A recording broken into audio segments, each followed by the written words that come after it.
This year has been crazy and unlike any other year before it that I've ever experienced. In 2019, I had so many plans for 2020, and due to the current ongoing situations, all of those were brushed aside. This resulted in so many more new life lessons that I've learned this year that I just wouldn't have learned if things had carried on like normal. As we look forward to 2021, I thought it would be kind of interesting to reflect back on 2020 and talk about some of the life lessons that I've learned this year. So the first lesson that I learned in 2021 that I want to share with you is a concept called windows versus doors. There is a single type of person who kind of sees a lot of opportunities in life like a window.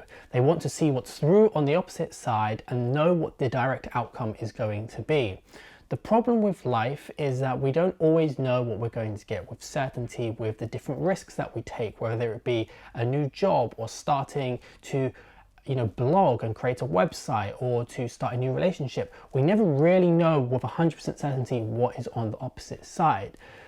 The second kind of person is someone who's more of a door knocker. This is someone who cannot see what's on the opposite side, but will knock on that door and open it and walk through and find out what's on the opposite side. Going into 2021, if you can kind of cultivate that mindset of being more of a door knocker and not someone who likes to look through windows, sounds a little bit weird, then you're obviously going to have a much better mindset and approach to life, which is going to allow you to have so many more opportunities because you're approaching risk in a new way, and you're going to be able to plunge yourself into that fear knowingly and sort of being okay with whatever that sort of thing would be on the opposite side of that door. I was someone who wouldn't take action because I would always want to see what was on the opposite side and know with 100% certainty what I was going to get before taking that opportunity and that risk. And this led to overanalysis paralysis. I used to overthink things and I wouldn't always get the result that I wanted because I took too long to make it, because I was overthinking it, or I just did it eventually and then realized actually this isn't as good as I thought it was going to be. And that's because I spent too long being someone who's looking through the window trying to find the direct thing, whereas it would have been a lot better if I had just knocked on that door and walked through. An example of this would be to start tweeting more, to go and speak at events, meet new people, try a new job, start your own business. All of these things do not have a direct outcome. There's no way of knowing what's going to be on the opposite side, but all of those things generally, if you were to do them, would result in good things happening. So really try to cultivate in 2021 this new mindset of being a door knocker and not someone who looks through the window for the direct outcome that they want. Life lesson number 2 that I got in 2020 was an incredible podcast that I've been listening to this year, probably my favorite one of the year, from the Not Overthinking podcast. This is Ali and Tamer Abdel's podcast, and there was a concept that they talked in there when it came to networking events, and I personally do not like them. I've never liked them because I just feel like it's very people just trying to exchange, what can you give me, what can I give you kind of thing. I don't really like it, and I don't know, I just kind of feel like in those situations where I don't really know people, it's a little bit hard to be comfortable and relax and be myself and talk about things that I think would be kind of interesting. And Ali and Tamer talk about this in this podcast episode, which I'll link in the description below. And they Ali suggested that you think of the alphabet A to Z, or Z if you're an American. And what you can do is to create a notes sort of page on your phone, type A to Z and go through each one of those letters and come up with a story that responds to the letter. So this way you could have P, for example, and that could be penguin. And that's a time of the story that you fell in the penguin enclosure or whatever, like something insane like that. And if you can build up all of these stories for each of these different individual letters, at the end of it, you're going to have 26 unique stories that at any time that you're at a networking event or any kind of social event where you don't really know what to speak about, there might be something that you can very quickly remember within your brain when your brain goes foggy in those moments where you're trying to think of what can I say. You've already got 26 stories there that you can just pull upon and use, and I think that's going to be pretty useful. I started to write this in my Notion page. I've now got like 15 stories in there, ranging from all different kind of things, from personal stories to professional stories to the things that don't even sound like they would be real. So you kind of just need to put in all of your experiences from the mundane things to the extreme things that have happened in your life. That's what I've been doing, and I think that this is very useful. And yeah, I'm looking forward to trying it out in 2021. The third lesson I learned this year was a question by Tim Ferriss, and he would say that when he faces a complicated problem, he doesn't really know what to do, he would ask himself, what would this look like if it were easy? And this question has been incredibly life-changing for me. Now, whenever I face a complicated problem, rather than stressing over it, making the problem worse by complicating it even more, getting bogged down in the weeds, I asked this question, and it really makes you think about these problems in very simple, basic terms. And I think it uses a lot of first principles thinking. I have a whole video on that if you want to watch that. And this sort of approach, it just kind of breaks down a question into its fundamental truths. It removes any assumptions, and it allows you to get into problem solving mode pretty quickly. And for me, this year I've used it so many times, and it's just allowed me to solve problems much quicker and much easier than I would have without asking this question. Lesson number 4 is to stop caring what people think about you. Don't fear that people are judging you, because most of the time they probably aren't. I'm someone over the last few years has sort of developed a bit of a negative mindset when it comes to this. I usually feel that people are judging me or they're saying things behind my back, when 99% of the chance this has been proven false, or it's just not true. And if they are, I have no way of knowing that they've thought or said those things, because they've not said it to me, and it's probably made no impact on my life. And that's something I'm trying to now develop. Over the last few years, it stopped me from saying certain things, both professionally and personally. It stopped me from making YouTube videos because I felt like people were judging me, from tweeting things, from doing whatever. I've kind of sometimes felt a little bit insecure because I feel like, what would other people say? What would they think? And this year, something that I've started to develop is sort of this personal trait of doing what makes me happy and living life for myself. This is because my girlfriend has this mindset, and I think it's insane when I see the sort of how she lives her life for herself, and she does what she wants when she wants, and she's very happy for it. And I would kind of look at myself and say, well, I'm not really living for me. I'm kind of in a way living for other people, because I feel like how they're going to perceive me, when really, who gives a shit what someone else thinks of me? I should be happy and doing what I want to be happy with, and I should be doing it and just embracing that. And so seeing how she's done that, how she's very comfortable in her own skin, it's kind of motivated me to more move into that in 2021 and develop that trait and hopefully be happier in my own skin. Life lesson number 5 that I learned this year is very similar to the previous one, in that it's to not always have this delayed gratification mindset that I've developed of constantly saying in the future I'm going to be happy, and not choosing to be happy right now. Do what I want to do right now when I'm happy, because why would I choose to have happiness later instead of now? This is something that the last few years I've always sort of said, I'm going to make sacrifices now so my future self can be happy. And now my future self, my current self, has attained those goals, has reached those things that I wanted to in the past that I thought would make me happy. I realize they actually don't make me that happy, and I'm not really that content, and I'm kind of still thinking about the future. And I kind of know myself well enough to know that I'm going to always be like this. When I'm 40, for example, and I've got all of the goals that I want now, I still think I'm going to be unhappy and being like, I want to get this and that, and I want to do this, and I want to achieve that goal, and I'll be the same when I'm 60, you know what I mean? So for me, it's much more now about trying to be happy in the moment and doing what's good for me, and trying not to constantly look towards the future. And again, this kind of always goes back to that old adage that you always hear, and that's to enjoy the process, enjoy the journey, and stop always focusing on what the outcome's going to be and saying, I'm going to be happy when I finally get that job, or get that girlfriend, or, get that sort of body fat percentage, or I can lift that weight, or I have that amount of money, or I have that house or that car, and all of these external things. probably not going to be that happy with it. You should try and be more happier in the journey, and I think that's something that, again, I'm going to try and cultivate that as I grow older. Lesson number 6 that I learned this year was that it's very important to build a talent stack. This is a concept that I came across from Scott Adams in his book How to Fail at Almost Everything and Still Win Big. I've done an entire video on this topic. If you want to see, you can click the link in the description below or in the iCard right here.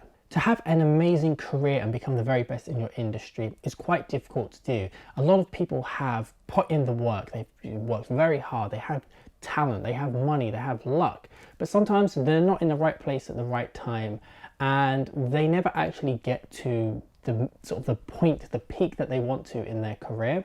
And this is kind of out of our control because you're very single focused on being the best lawyer ever, which is very difficult to do, or the best doctor, etc., etc. And what Scott Adams implies that we do is we build something called a talent stack. This is where you combine different skill sets and knowledge together to make yourself more unique and stand out in the job market. Through making ourselves more unique, it actually allows us to stand out. So you could be a doctor, for example, that also knows how to code and is also a marketer. Or for example, you could be a graphic designer that is a product developer and they also have a lot of experience as an accountant. Through having all of these different unique skill sets and knowledge, it actually allows us to create unique businesses, products, and it allows us to stand out more through our resume, and it allows us to get more interesting jobs because we stand out more compared to someone who is just a doctor or just a graphic designer or just a marketer, for example. If you want to understand a little bit more about this concept, I have an entire video breaking down this book that Scott Adams has written that's phenomenal. I really recommend it, and I'll also leave a link to that in the description below. Number 7 was a blog post that I came across by Derek Sivers titled "Let Pedestrians Define the Walkways." So the story goes that a new college campus was built and they were discussing where they should be building the pathways. Some suggested that the pathway was to go around the grass, others decided to take it straight across the middle, and there was a lot of conflicting ideas and no one could really agree.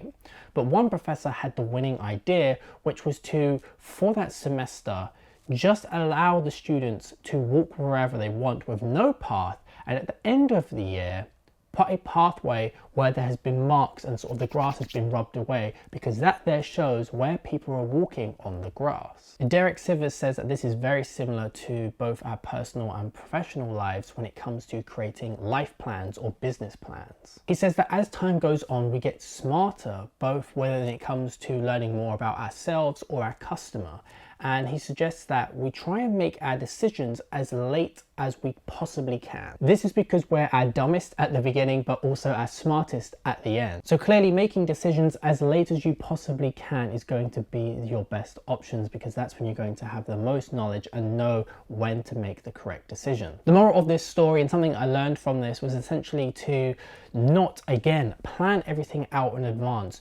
Essentially, we are trying to plan our lives, which is the walkways in this analogy. Instead, take things day to day, go ahead and just live your life. And as things come up and you need to plan and work your way around it, that's when you can do it, because at that point you're going to be smartest. It's best not to try and have everything laid out in advance. I used to be like this when it came to creating business ideas or something personal in my life, where I would think I would have to have all of the knowledge, and I'd just be reading books and listening to podcasts about steps 8, 9 and 10 in the process, when I haven't even got started with step 1, 2 or 3. He also suggests that when people ask for decisions, just get used to saying the words, "I don't know yet."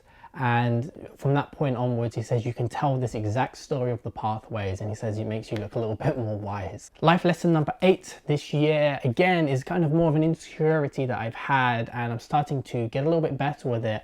And that is sort of a phrase that I've heard a lot from Ali Abdel. I can't remember where he heard it from, but it's that there are no unique messages, only unique messages.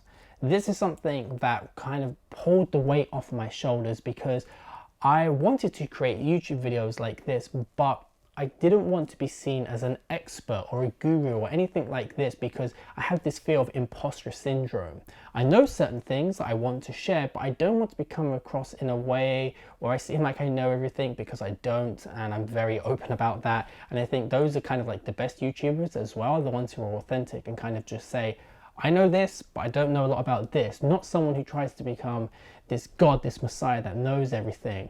And, you know, when I would be reading a concept in a book and I would want to make a YouTube video on it, I would kind of feel like, why should I talk about this when someone else has done it already and they're smarter than me or they know more than me?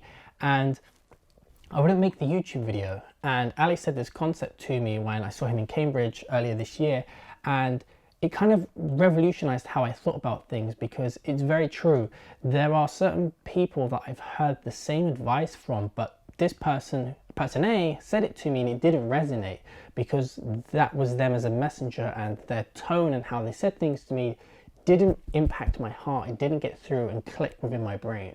Whereas person B, they were a completely unique person. They phrased it in a different way. They taught me something different, and it allowed me to understand it a lot better. And so this has helped with my imposter syndrome this year. And that phrase again was, there are no unique messages, only unique messengers. Another thing that he also said was to say, I'm not trying to be a guru, I'm trying to be a guide, which I quite like as well. Lesson number 9 is something called The Third Door. This is a book that I'm going to link in the description below.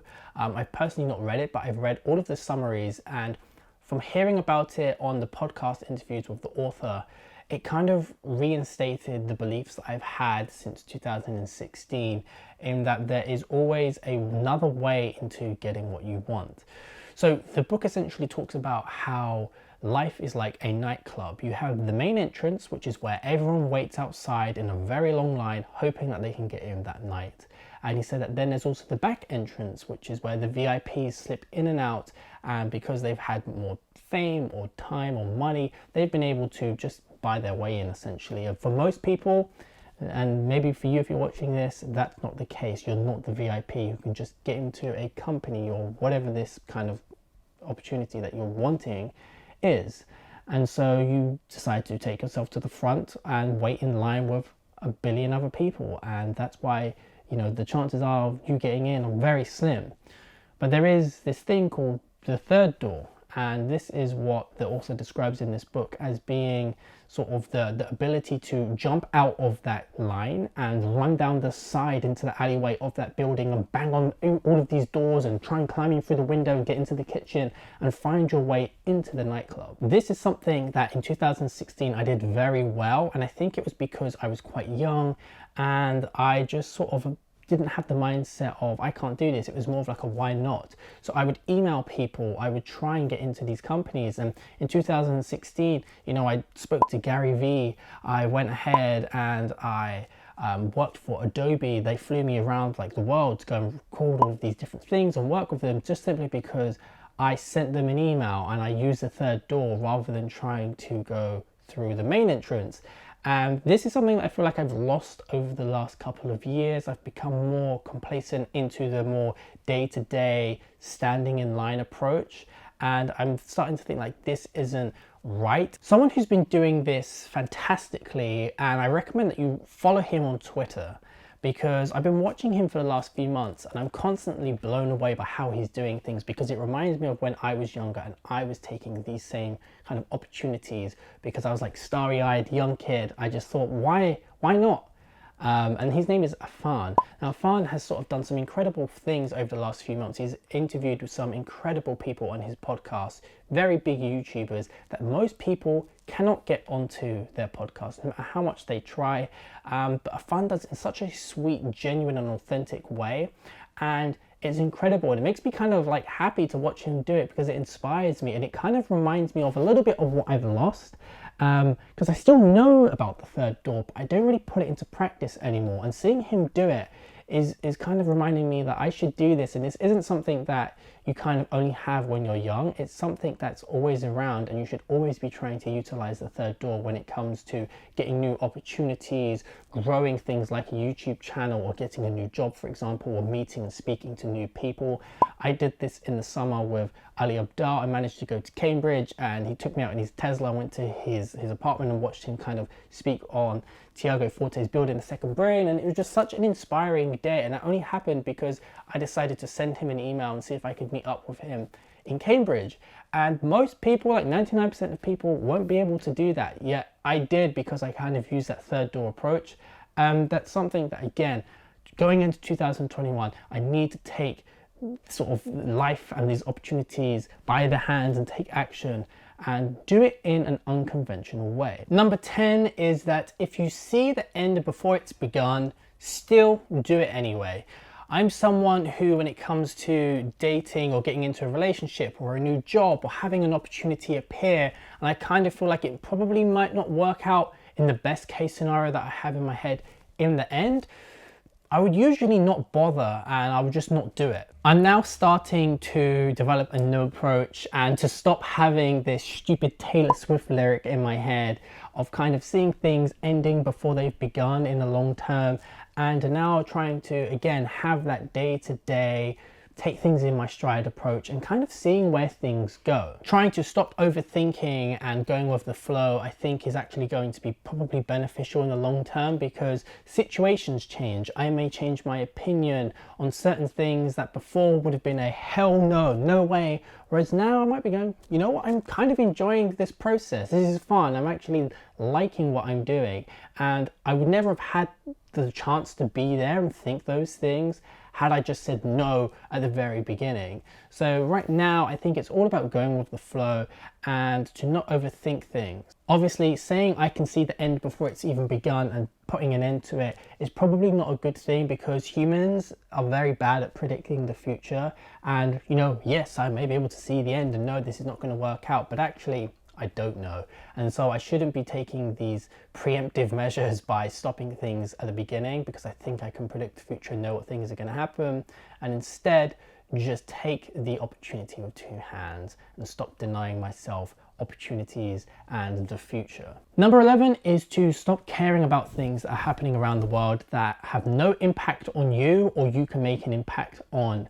This, for example, would be Brexit or Trump or COVID. You know, over the last few years, I would focus a lot on the news and it would stress me out, and I would kind of think about how there are injustices and a lot of things that in a lot of ways I can't really do anything about. If there is the opportunity in my life to actually take action and improve things how I feel I can, then 100% I'll do it. But sitting and reading news article after news article and being very like negative and in this world view of everything being glum, I just don't think is very positive in the long run. And so what I found over the last 6 months through cutting all of these things out and not having a strong opinion about these topics in the world has actually made me more happier, and it's something that I would recommend to you heading into the next year. Number 12 is to apply for jobs you don't think you're going to get. I have always found that I would apply for roles I think I'd be perfectly suited for, and I think doing this has always not allowed me to grow as quickly as I could, because I'm almost in a way sidestepping. Whereas now I've sort of applied for jobs that are way above me, that I don't have the experience for. I'm nowhere near qualified, but actually what's happened is I've been offered new roles because the interviewer would say, well, you're not particularly fit for this role because we're looking for someone who has X number of years experience, but we like you and we think that you'd be very useful to the company's growth in the long term, and so we would like to offer you this job that we've created just for you. What do you think?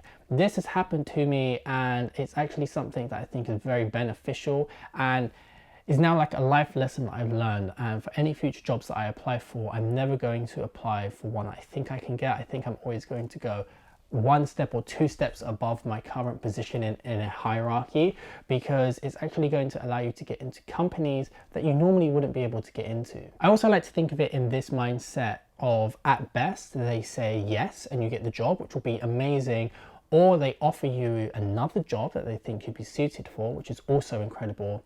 And at its worst, you just got some practice interviewing, which is always good. That's not a negative thing. You may not have got the job, but you're now practiced and you're going to be even better for the next job interview, which you actually might get. Number 13 is that consistency is king. Over the past year, especially in lockdown, I've worked on an Instagram account called Yeezy Thoughts, and I grew that like 15,000 followers in 90 days. It's currently up to 26,000 followers, and that came through consistency.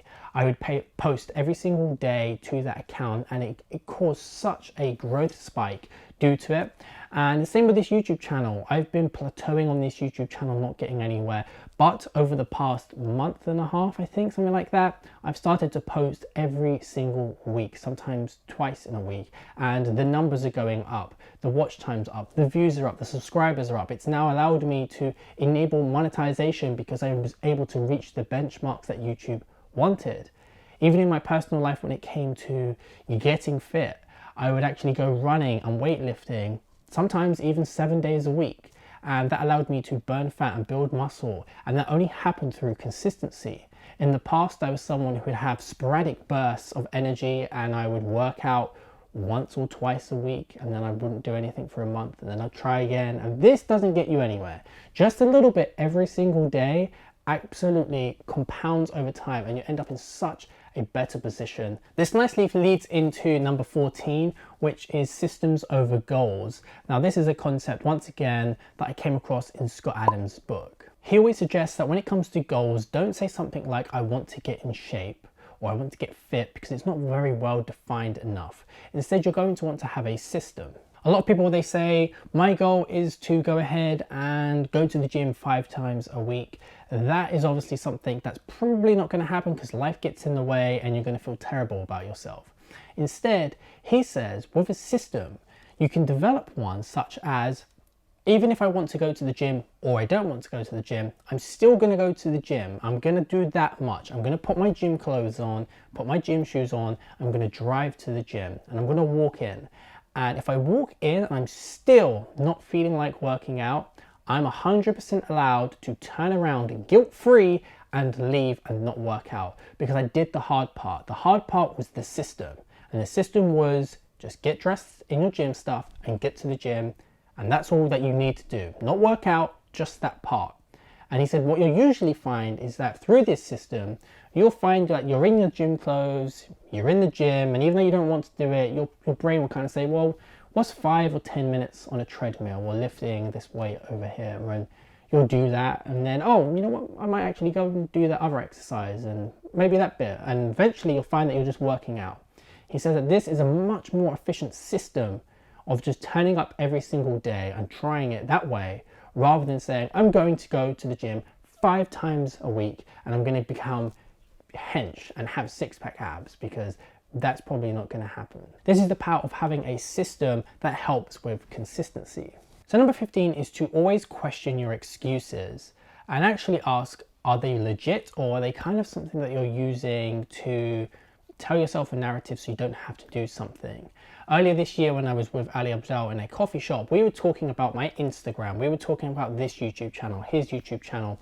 And one of the things that I kept asking for his advice on was my niche. What is the thing that I want? And again, it goes back to being a window viewer. I wanted to know what was the path, what was the niche that I needed, that I could go down. I was trying to plan everything up front rather than being someone who knocks on the door, in this case, which would be just making YouTube videos on different topics and eventually finding that niche. And every kind of question he would give me, I would give an answer, and my answers would typically kind of have a bit of an excuse in them as to why I hadn't just made a video on a particular subject and got it out, rather than being like, it kind of doesn't fit into my niche that I'm trying to define. And Ali would always ask why or why not. And whatever my answer would be, he would say, why not? And he was like really digging deep and smoking any kind of excuse or pivot that I had. And every time he said something like that, it kind of just got back into my head of like, yeah, like, why not? Why am I overthinking this? Why am I constantly kind of coming up with excuses why things are going to take time or not do it, rather than actually just taking action and things probably not being as long of a process compared to what I think they would be in my head. Lesson number 16 that I had from this year was to learn to have fun like you're a kid. If you can, do what I did, which was watch some home videotapes from when you were a kid.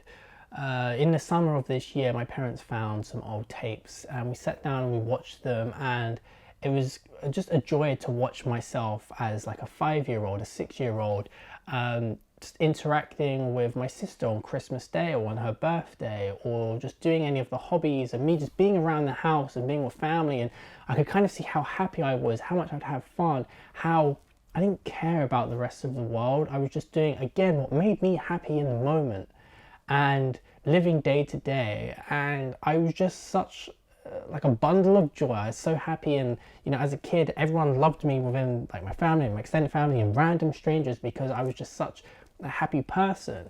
And now when I look back on that, I'm like, why can't I just be as friendly, as kind, as caring, as happy as I was as a kid? Because we're so innocent and pure as children. And obviously, as we all grow older, certain experiences corrupt us and twist us in certain ways, and we're not always, you know, as pure as we would be as children. And so something I learned this year, yeah, is to just learn to have fun and be a bit more free again, and kind of think about when you're in situations like, how would my, you know, 5-year-old self act? Would my 5-year-old be happy with who I am today? I think that's such a powerful question, and it's something that, yeah, has really sort of changed my perspective on things. Number 17 is the difference between the archaeologist and the architect. This is something that I saw in a Michael Ashcroft video. I'll also link this in the description. I recommend you go and watch it if you're someone who creates any kind of content online.